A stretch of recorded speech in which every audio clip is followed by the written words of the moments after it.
Monday Night Rugby on Off the Ball. With Vodafone, main sponsor of the Irish rugby team. We all belong to the team of us. Now you're welcome along Monday Night Rugby. So we are 5 days out from a European Cup final. The URC regular season has drawn to a close.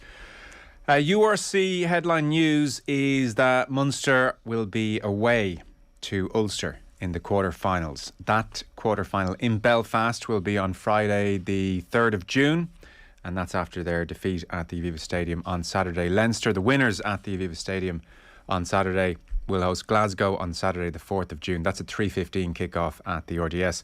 So Munster will be on the road really to the end. They have an away semi-final if they win in Belfast, as would Ulster, and that would be away to either Edinburgh, and I'm sure they're praying it's a trip to Scotland, or else Stormers in South Africa in the semi-final. 7th defeat across the league for Munster, so they can't really complain. Leinster will have the Bulls or the Sharks in the semi-final, regardless of whom. It will be a home semi-final. And then Connacht finished up their season 22-20 winners at home to Zebre. Very happy to say Fiona Hayes, Grand Slam winner, is with us. Hey Fiona. Hi Jerry, I'll just say hello to Jerry. Hi Joe, how are you? You're jumping the gun. Say hi to Gerry Thornley of the Irish Times. Do you want to say hi to him, Fiona? Hey Jerry, how are you? Hi Fiona. Hi Joe, you well? Very well. Listen, I understand, Fiona, you're a bit shaken after the events of Saturday. Leinster 35, Munster 25. It should be said Munster were without Peter O'Mahony, Tyke Byrne, Simon Zebo, Deolande, amongst others. But Leinster were very much playing second string side. They're more concerned, obviously, with a European final. And it's pretty demoralising, I would think, for Munster when you also add in the fact that their need to win the game was far greater than Leinster's. Yeah, that's exactly it, Joe. It was the need to win the game, and you know we talked in the last few when I was been chatting to you before how we've thought their gameplay has been getting better and better. We've seen a lot more in attack. We knew what they could do in defence throughout the season, but unfortunately this weekend it definitely didn't click. It looked like there was tired bodies out there, which I can't understand. It really showed up the Munster depth chart compared to the Leinster depth chart. And it was just, you know, at times they played rugby, but over the whole 80 minutes it was definitely a disappointing performance. For people who didn't see the game or just want a general sense of it, I mean, it was lively. 35-25. Scott Penny on the wing with the opening score after just 2 minutes. A great Kieran Frawley kick, and then Harry Byrne made it 8-0. But to be fair to Munster, they hit back for a time. Jack O'Donoghue on the end of a 25-metre Keith Earls pass, and then a Mike Haley pick and go. And so after two red zone entries, as I guess they're called, Munster had scored 2 tries. Then there was a great Leinster try. Frawley made a break off a Jamie Osborne pass, and then the scrum half Cormac Foley finished, just his second start for Leinster. So 15-12. Carberry pounces on a kick early in the second half. Munster ahead again. I suppose, Jerry, the crucial period, the settling of the game, was 50th and 54th minutes. On 50 minutes, a Leinster maul try, and then 54 minutes with Jordan Larmour looking very fresh in amongst this passage of play. Rory O'Loughlin went over on the left-hand side, and that suddenly put a 10-point gap between the teams, and Munster never really punctured that again with any real intent. Yeah. It's a pretty neat synopsis of it. I mightn't go along entirely with you about everything, Joe. I mean, I thought it was a belter of a match, cracking game. I mean, the first scrum wasn't until the 26th minute, by which side we'd already had 2 brilliant tries for each side. It was really entertaining. Munster unveiled a brand of rugby that they just weren't playing at the start of the season. They were using the full width of the pitch. They were playing heads up. It was like their 2 tries that in response to the first Leinster try were outstanding. Every one of those tries was a cracker. I mean, and it was just a really entertaining game. And I thought that it's funny, you know, Munster get damned if they do, damned if they don't. I've met some Munster fans think, no, they should have played more one pace. They should have played more maul. They should have played one more off. But like, that's the criticism of them. They cannot say they didn't try different things. They offloaded a lot. They played heads up. Like that Mike Haley try I'm sure that wasn't in the plan originally for Murray to flick a little pass out his back to Candellan and him to get over the gain line. Keith Earl sweeping around off his wing, taking the pullback from Joey Carberry. It was a beauty of a pass, wasn't it? And a good finish by Jack O'Donoghue. Yep. There was a spell, do you remember it in the second half, Joe, when you say they didn't really come close again? Do you remember that spell of offloading from Farrell, Conor Murray, Tom Ahern, Alex Kendall and Jack O'Donoghue? Yeah. And then it's recycled a couple more times, and unfortunately Jack O'Donoghue's offload for Keith Earls was forward, and so the try didn't count. But that would have been one of the tries of the season. And I think then they would have got within 7 points and got their fourth try, and would now be looking at a home quarter final. And while they'll still be criticised for losing away to Leinster, there might be a different perspective on it. I think it's the fact that they've said goodbye now too.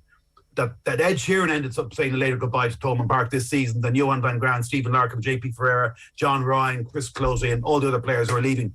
It just seems daft, really. But anyway, that's Munster for you.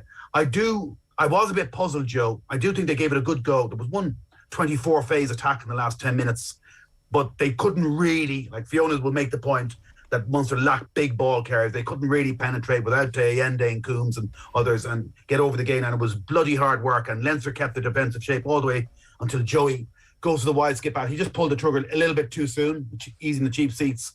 And Jack Daly was rammed into touch by Jamie Osborne because Leinster were numbers up in defence. But I do thought they gave it a go. The one thing I was really puzzled by in their approach was that they went into the game knowing that 2 match points got them a home quarter final. 1 minute into the second half, they've got 3 tries and they're leading 19-15. They've 38 minutes to get a fourth try and just finish within 7, and they're back at Thomond Park. And they twice kick penalties, one from in front of the post and one for the 40 metres. And Johan van Graan said after they discussed all eventualities with Jack O'Donoghue he had. And surely the management could have made the players aware at half-time, look lads, if we come out of this with 2 match points, we're back in Thomond Park for a quarter final. And I just can't, I'm really puzzled by the rationale, and none the wiser really after Johan van Graan was asked about it, as to why they turned down the opportunity to go to the corner, because whatever else they needed that fourth try. That was imperative. It was almost more important than winning the match, whether or not they won the match, if you know what I mean. They had to get the fourth try, because then if they did win the match, they were home all the way to the final, home semi-final in Thomond Park as well. So I was just a bit puzzled by that one. That's a great point. Fiona, could you shed any light on their thinking? No, that was exactly it. It was when they were 10 points down and and they decided to go for the post. I think it was around the 63rd minute. That's when I really couldn't understand. Leinster actually had someone in the bin at the time as well. They were about 38 metres out, kick it into a corner, give them all a go. I know they were trying to win the match and get within 7 and go from there, but it was that fourth. They needed that bonus point try, that extra try, and it was something that was baffling me watching it. I thought I'd done my mathematics wrong, Joe, and that maybe that if that was the case, they might have been going to South Africa or something like that. But when I looked at it afterwards, it wasn't at all. They obviously didn't understand. Maybe I could be wrong, but they obviously had got it wrong on the pitch as well, because that's something you definitely be forcing to go for. Jerry, in fact, did that penalty get them back to within 7 without the try, which was the 1 point in defeat, which was the last result they wanted, because then they were going to South Africa for the quarterfinals, the high belt. So they're perfect. The most number 1 was try to get 5 points. Number 2 was try to get 4 points. Number 3 was try to get 2 points, and number 4 was try to get 0 rather than 1. And they took a penalty to make it a 7 point. I don't get it. Anyway, go on. Sorry. No, you're fine. It's a great point. Jerry, you're always, I know even from just text messages from the listeners or comments, you're very popular with them. One of the reasons being you're a very fair observer, and that fairness has absolutely extended to Munster across this season. So on the one hand, the way you've talked about that game on Saturday, even to my eye, the way they had a bit of a go, it seems very fair on Munster. And yet I was very struck by different observers across the day being very down on the Munster performance. So for instance, Alan Quinlan was on AM this morning with Jaron Owen, and really he noted that Munster had more possession, more territory, Leinster had to make more tackles, and his line which just jumped out was Munster, when it comes to their attacking shape in particular, he said Munster are a badly coached side. Not great, not at Leinster's level, just a badly coach side. And then Bernard Jackman on the 42 was incredibly damning of the whole Munster effort. So he was saying things like, Well, look, strength of depth is not necessarily on the coaching ticket, but it's part of his overall point. So he was saying Harry Byrne, third choice, Cormac Foley, fourth choice. They were clearly the better halfbacks on the pitch. It's damning of Munster given the importance of the game. We talk second string, but Rob Russell, where's he in the pecking order? And then what he said, and here's the key point really, as we say goodbye to this coaching staff. He said, it's hard to believe Munster went out there with such a lack of a plan. Not even a plan, just basic things. They weren't implementing attacking principles that most teams would have. And then Bernard got technical and found this very interesting. So he was saying, Munster are trying effectively to play the same shape as Leinster off an edge, which is a 3-2 shape, he said. Don't worry if you're not following this, by the way, perfectly over the radio. It's more his overall point. He said in that shape then, the connect player, if it's Joey at the back, he's not animated. Sometimes he doesn't bother following them. And then when he does, the pass isn't where it needs to be, or he gets too lateral so Leinster can come up and shut him down. The two guys who are supposed to be running off Joey's shoulder are too deep or else they're not connected. Like it's really poor. It's a really poor copy and paste job. And again, Ireland are doing this. So Joey and Conor Murray and whoever, it's not just down to Larkham. I mean, these lads should know how to do it properly. The worst thing is actually to imitate another side, but then not actually have the work rate or the tools to do it properly. Now, I take what you said absolutely about Munster's performance, but some of these comments about Munster just look so damning, and they do explain in many ways why Munster are where they are after several years of this coach. Well, yeah, and this goes back to them being Leinster being so much more advanced in the way they play their game and in the way they're coached, so that we've seen it many times before last Saturday. This is why they're going for their 5th title in a row after 4 Pro 14s in a row, and they go to depth chart deep into their 50s. So they can go down to your 5th or 6th choice scrum half and Ben Murphy becoming their 60th player of the season, and everybody absolutely understands the role. Everybody slots in. It's just the shape and attack is absolutely so much better. But they've been playing this for years. This is a game that's just been evolving for years. At the start of the season, when Munster were racking up bonus point wins in Thomond Park against South African sides the like, it was through a one-off power game and their maul. I mean, there was no development of their attacking game. They're winning matches, but I was even making the point then, yeah, but where's this going to get you in the latter stage of the season? So then, as the season's evolved, they've had quite an about turn and tried to evolve into something they haven't been before. And their game just isn't as evolved. They don't look as well coached, and most probably they don't have the players. I would think a Leinster stroke B side would probably beat Munster, Ulster, or Connacht at home, and lots of other sides as well. Like, you know, in our domination of Munster, and there are many flaws there, and it looks now absolutely like it's probably a good time for a clean brush, and but Graham Rowntree knowing what it's all like down there and coming in as a number 2 like Andy Farrell did with Ireland. And bringing in Mikey Prendergast's ideas and probably Dennis Leamy's ideas as well, and just start afresh. It does look like they need a bit of a reboot now. But I don't think we should lose sight of what an extraordinary machine Leinster have become. Like, just absolutely extraordinary coaching ticket, extraordinary skill set of players, extraordinary production line from mini rugby through schools rugby, through their academy, everything else. They're just a remarkable machine. And we talked about this last week, Joe. Yeah. We shouldn't lose sight of that. There's no other professional outfit in world rugby at the moment doing to this extent. Of the 60 players they've used, 44 are indigenous homegrown products of the Leinster system. It's nuts. Fiona, your thoughts on the criticisms there I read out of Munster? Yeah, I think he's right. I think that's something I noticed watching the game as well, especially I said in the second half, they just couldn't get over that gain line, and they were setting up so deep off Joey. It was like, you know, their footwork wasn't there. We saw a lot of, you know, the handling errors were uncharacteristic of some players at times. There was definitely that. But the thing that, you know, I watched the game up in Ulster at the weekend, and, you know, we saw the lateral running. They were going from side to side and they weren't penetrating that gain line. And I saw similar for the last 20 minutes with Munster. Obviously, they had their 24 phases, but they did not look like they were going to score. And that's really, really worrying. And something, you know, Gerry's right. They looked at kind of inventing the attacking game. They moved away from the maul.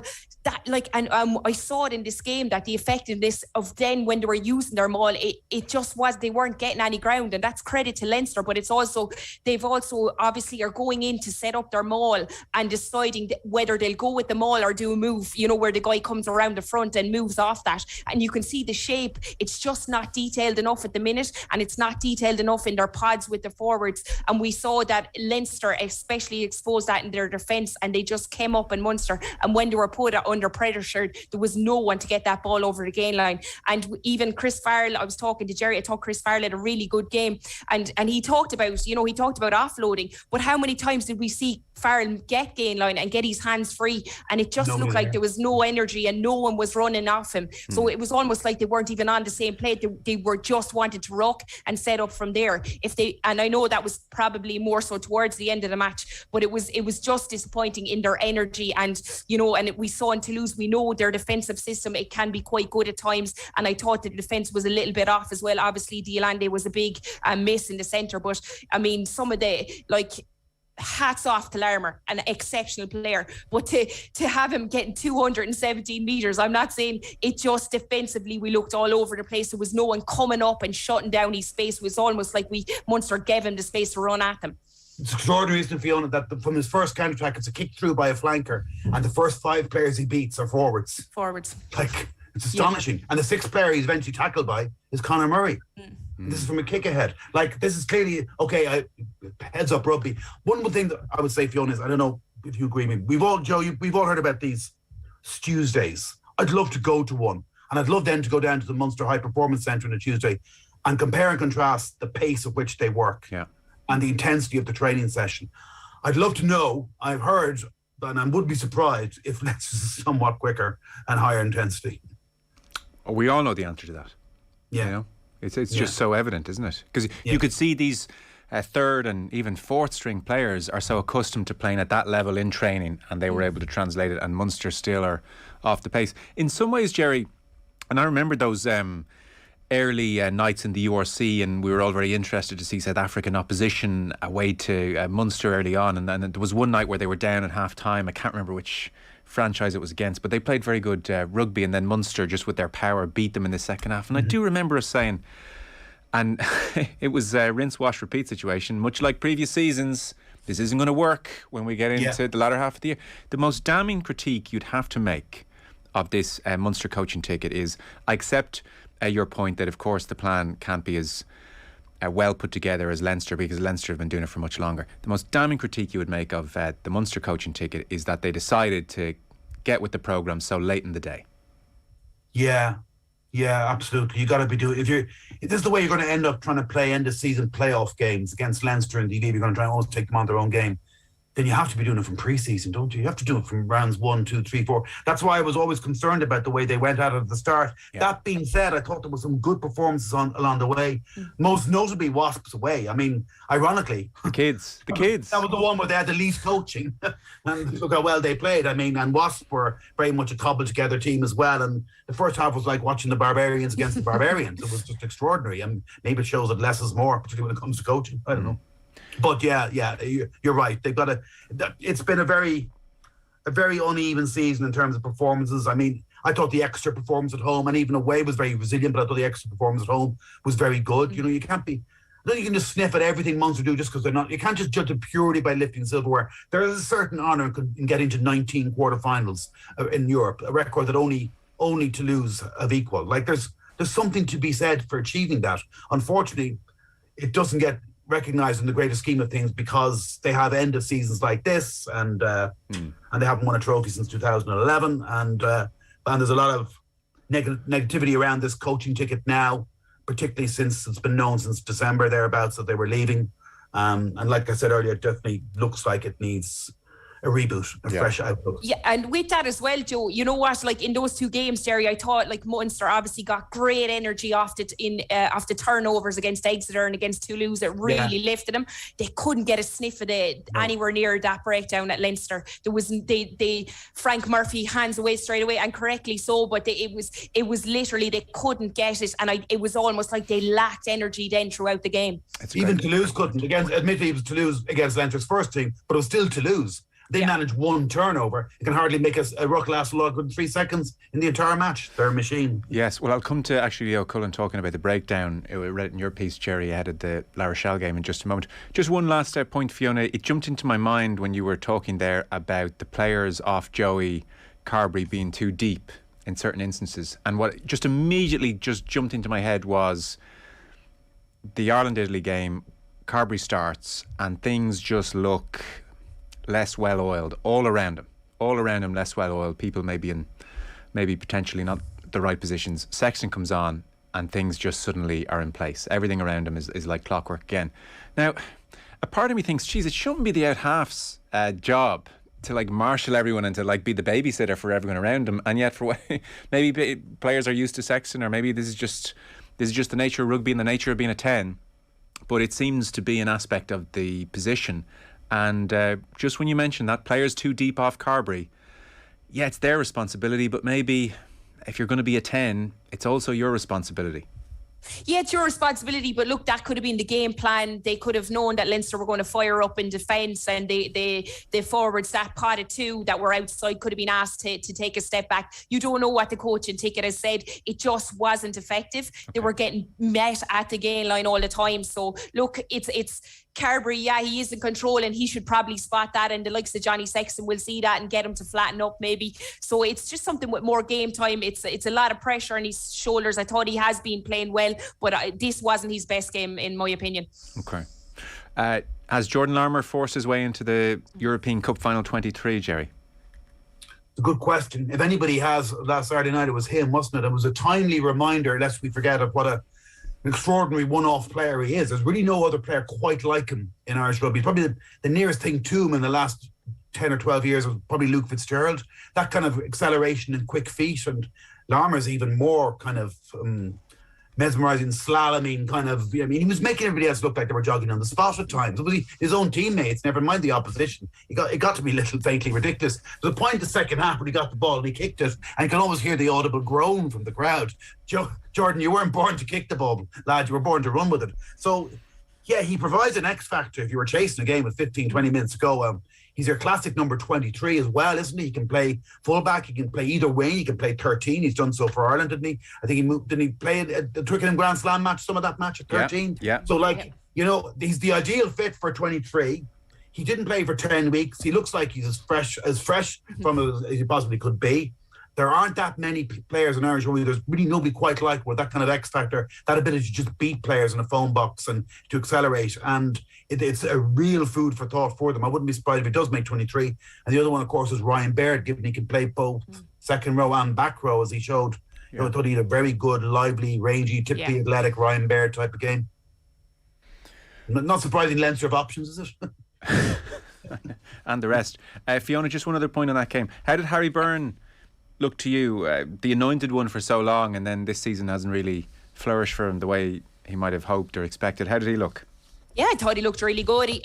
He looked like the better out half on the day. I thought he controlled the game really well. I thought his kicking was good. He's obviously had bad luck with injury. He got through the game unscathed, like poor Frawley. He's another fella who's just who looks so lively and then just got, injury seems to be following around the place. But I thought Harry Byrne was excellent in controlling it. He's obviously playing with these guys as well. If he's the third choice, as we'd say, third choice for Leinster, he's playing with these guys. He looked comfortable. He looked like he built up a good bond with the lads outside him, and I thought he perfect control of the game from start to finish, and his kicking was really good from hand as well. Okay, very good. Gerry, I've got an idea for an Irish Times feature where we attach a GoPro to your head and you've to partake in a Tuesday session and then a Munster Tuesday session, and you tell us afterwards which you fared better in. Do you remember the days we used to be able to go to training sessions? My God, those days are gone. I don't even. When did that stop? I remember once being back at a training session in Stradbrook, and Paul O'Connell and Leo Cullen got into a bit of a contrestomp, and there was a fair bit of shoeing going on between the B pack and the A pack, and the scrums got very more intense. And whoever the team manager came over to us and said, "You're not going to report that now, are you?" So training sessions now shut off totally. You'd never be told, look, you can come to one. God, no. Gone. No. No chance. No. I get in all right. The Munster are good with the coaches. They kind of they let them in to have a look at some of the sessions down in Munster. But I think it's only kind of come on board this year, maybe, or in the last couple of years anyway. They're very open to it, but not media maybe. Well, that maybe will be one of the benefits if Leamy does go from Leinster back to Munster, that he brings a lot of that insider knowledge from the Leinster way they go about their business. Leinster will be very upset at that, won't they? Yeah, but they've it's life. That's the nature of professional sport. Felipe Contepomi moves on as well. I've heard whispers, I've written about it, that one of the players they've identified to replace Dennis Leamy as their kind of like contact skills coach could be Sean O'Brien. Jeepers, there's no better player, and that kind of on both sides of the ball, and that in the way he operated than him, he'd be an interesting return and addition to the kind of Irish coaching retinue of coaches around. Wouldn't it be if Sean O'Brien came back to Leinster? Yeah, absolutely. So European final, there was I think it was in your piece, Gerry, Leo Cullen was talking about Will Skelton. Will Skelton played the last 13 minutes for La Rochelle against Stade Francais in a win, a big win as well for Ron Nogara, and La Rochelle has them up to 4th in the table. They beat Stade Francais 32 points to 13. And Leo Cullen said, with a wry smile, he doesn't say much in the media, Leo was very judicious, I would say. So he said, obviously it was interesting Skelton came back from his season-ending injury, which was interesting. So noted in Leinster, I suspect, and they're planning for him. I don't know, did you get to see any of the game, Gerry, or how Skelton looked? He can't be at 100%. I mean, I would think if they can get 20-30 minutes out of him, they might take it. I would think, I would think that would be he's a good bonus to have back for a 20-30 minute impact role off the bench, but he's unlikely to be the force that he quite was in the final in Newcastle or in the semi-final in Marcel de Flandre last year against La Rochelle. He just would be unlikely, you would have thought.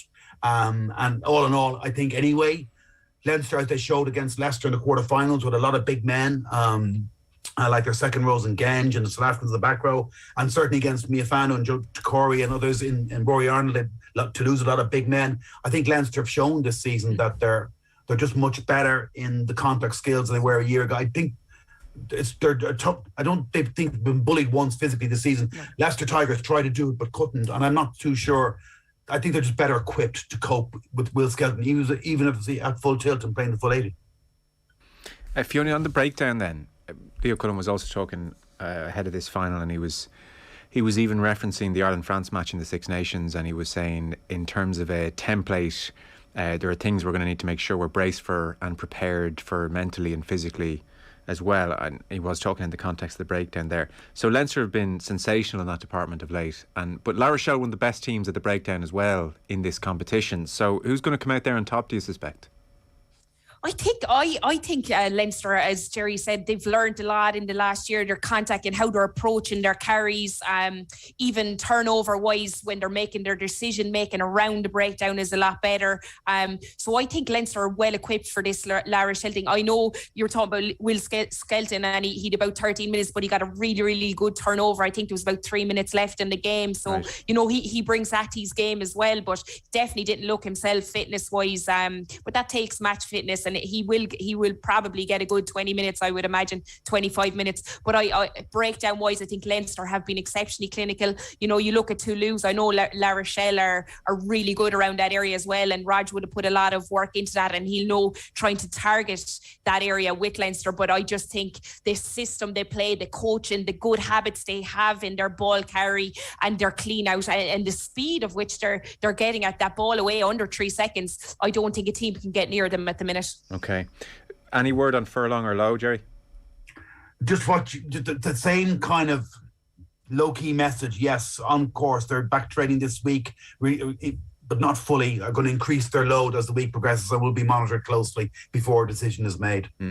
So this guessing game is the same all the time. We just won't know until midday Irish time, 1 p.m. French time, midtime Irish, when the teams are announced and who's on the team sheets. You just don't know for sure. The vibe seems to be that Furlong and Lowe will both be fine. And you'd hope they would be, because obviously they'd be both game changers, given that Furlong is so important to that Leinster game generally, but particularly the scrum. if Furlong wasn't playing. We all saw what happened at Twickenham, even with Furlong there. Irish coaches don't like admitting it, but I'm sure a lot of people around the world watching Twickenham, watching what happened to Munster against Toulouse, I'm sure La Rochelle will go after the Leinster scrum, and it only needs a few bad days for you to get a bad reputation, and then it becomes something that everybody's going to go after. Scotland, never mind South Africa, everybody. So yeah, you want him to play, and he's just like he's world-class tight head, and Ireland don't produce world-class tight heads too regularly. And then James Lowe is perhaps the most potent player in the Heineken Champions Cup this year, bar none. With his try scoring, his try assists, his offloading, his breaks, his strength in the left flank, and of course that mighty left boot of his. Like there ain't a second James Lowe around. No. Left boot wise as well, Terry, is just immense. You'd wonder though, if he wasn't available, would Larmour be walking into that starting spot? I suppose that's he has that X factor. So yeah. Leo Cullen was also, Fiona, saying how even though this isn't a home game for La Rochelle, he said we are treating this as having to win away in France, and that this is like, he didn't use this phrase, but like almost a quasi home tie for La Rochelle. Do you buy that? Yeah, like, we know the weather over there, so they're going away from here. We're used to the cold and the misery over here, so the French are used to that weather. I know they both have to travel, but I think they have to look at it that way. They have to look at it as an away fixture. They have to be well prepared for what that French crowd that are going to go. We know the Leinster supporters will travel out there, but I do think it's good mindset for Leo and his team to be thinking that you're going into that cauldron that is playing a French team away, and have that in the back of your head for the entire game. I couldn't tell, Gerry. I mean, maybe it's easier to decipher when he's speaking to you in person. Did you get the sense he was very serious about that point, that he did see this as like an aspect to overcome that's in La Rochelle's favour? Yeah. And absolutely. And what's more, he speaks from experience. He actually had me go back over the records and go and find out how Leinster have done in knockout matches, right? Just in knockout matches in France. So semi-finals and quarter-finals so far, and they played 1, 2, 3, 4, 5, 6, 7. They played 7 matches in France, knockout stages, and they have lost. They've lost 1, 2, 3, 4, 5 of them, including the last 4. The last time they won a knockout match in France, by my calculations, was when they beat Clermont in the semi-finals 10 years ago, which was an epic. And they only barely got over the line thanks to a brilliant late tackle by Gordon Darcy. And Wayne Barnes was the referee there that day as well. He's the referee on Saturday. Yeah, they lost to Toulon. They lost to Toulon twice, once in Marseille, once in quarter-final, once in Toulon. And then they lost to Clermont away. And then they lost to, of course, La Rochelle last year. So it's a completely different dynamic, and he was very serious about that point. And at the risk of sounding really stupid and saying the blindingly obvious, it is a final. And finals tend to be tight, taut, nervy affairs. And then you've got, the one-off factors on a given day, not least the appointment of Wayne Barnes as referee again. Who knows what could happen? It's just, but that one playing in France, it's not in Stade Marcel de Flandre, but it's definitely more home advantage, more towards La Rochelle than it is Leinster, for just being in French air, on French soil, in front of a largely French crowd. Yeah. It feels odd to say this ahead of a European final, but I mean, I feel like there's no point asking for predictions. I'm not going to speak to you again in advance of it, because I can't find anyone tipping La Rochelle. I don't suppose either of you have changed your minds. No, not on the back of how focused we saw these, watching even that Leinster, whatever, second, third, whatever you want to call it, strength team. It looks like a team exceptionally focused. The attention to detail they all have in their coaching. They look like they're really focused on that 5th star. And these guys have had rest. We know La Rochelle beat Stade Francais at the weekend. That was a huge game. I watched it, a very, very physical game at that. Now, I know they have a week recovery, but it just looks like it's set for Leinster to get that 5th star for me. Yeah. Gerry, would you dare say relatively comfortable even? No, I wouldn't think relatively comfortable, because it's a final. Now, there is all sorts of issues and question marks around Victor Vito as well. And is Tawera Carbarlo definitely not going to play? That will be a big loss. He started every single one of La Rochelle's Heineken Champions Cup games for the last 2 seasons, so he would be a big loss. I don't think Leinster have the same advantage in freshness and hunger over La Rochelle that they did have over Toulouse, who are running on emptier. Munster had softened them up a week before, and they were quite sated, although that French core players. La Rochelle are hungry. They're back in the final. You always fear a team that loses in the final getting back to a final a year later, because they will invariably have those wounds, but would have learned lessons from it as well. And then we had an audience with O'Gara for tomorrow's UK and Irish media, and just looking at him and listening to it, he'll have some plots, no doubt about it. He'll have something up his sleeve. But I don't think it'll be comfortable, and I think it will be. I think it could be quite edgy, and I think they'll have their moments of the game too, Joe. I've cooled on the idea that this was a certain Leinster win. Okay. I do think it's Leinster's time. I do think they look well primed. This, again, taking really stupidly blind to the obvious, but very often the best team wins the Heineken Champions Cup. Doesn't always happen with knockout competitions, but with the Heineken Champions Cup, you think back to Munster and their pomp, Wasps, Toulouse, even extra few years ago, Saracens, Toulon, wherever, Leinster. The best teams generally win the Heineken Champions Cup. By every metric, Leinster have been the best team in this year's tournament. Most tries, most points, most line breaks, best tackle success even. And the other thing, the one thing that makes me think they're going to win is Johnny Sexton. Because if you also look back at it, that all the Irish Heineken Cups that have been won with the three greatest Irish out-halves of the Pro era, Humphreys, O'Gara and Sexton. And generally, if you go through the history of the tournament, whether it's Matt Gittu, Johnny Wilkinson, Owen Farrell, I'm just thinking, but you think of Heineken champion winners and you just think of world-class number 10s, even Romain Entebek last season. And I do think, as a general playmaker, and particularly with his goal kicking, Leinster have a pretty significant edge there at 10, I would have thought. Yeah, that's for sure. And please don't break any embargo. I'm not pressurising you to, but was O'Gara, what kind of mood was he speaking to the media at large? Was he trying to say, "Oh, poor old us, we're just the underdogs, we don't stand a chance"? No, he wasn't. There wasn't that too many of those mind games. He was very respectful of Leinster, but he looked, and they had a tough game on Saturday, but they got a lot of momentum from that, and he thinks they're a better team than a year ago mentally and stuff. He thinks they're in a good place, and he's very happy that the match is in France and not over in the Aviva Stadium because where he's coming from there. And he made one point, Johnny, he said that they've timed their run well. I'm giving away far too much of this now, but anyway, I looked at their records and they've won 8 of their last 9 matches now. They have come in a bit of a row. They have. Another unnerving factor. Yeah. Well, listen, Fiona's ordered her La Rochelle jersey. It's on the way. I think it's due to arrive in time for the game. Signed by Raj and all. It should look. It's a brilliant Saturday sport, isn't it? Champions League final on as well, so it's kind of one to just enjoy and savour. It's brilliant if you can see both of them, not for those who can only see one of them. I know. I figured you might be up busy against the man. deadline. Yeah, it's tough at the top, Jerry. Where I am, so. Connacht, by the way, obviously, it was just a quick line, Fiona. We don't have too much time to get into it. We might talk about them again when season quietens down, but they held on against Zebre, 2-point winners. They conceded 2 late tries, which left them hanging on. And just the line which jumped out was Keane Prendergast, who said, we put ourselves in a position to win by more. It was very scrappy from us. A lot of stupid errors, symptomatic of our season. So that's how Connacht feel about their season. Too many stupid errors. Yeah, they're right. I watched that game. I thought I thought Prendergast started really well, and then just errors crept into it.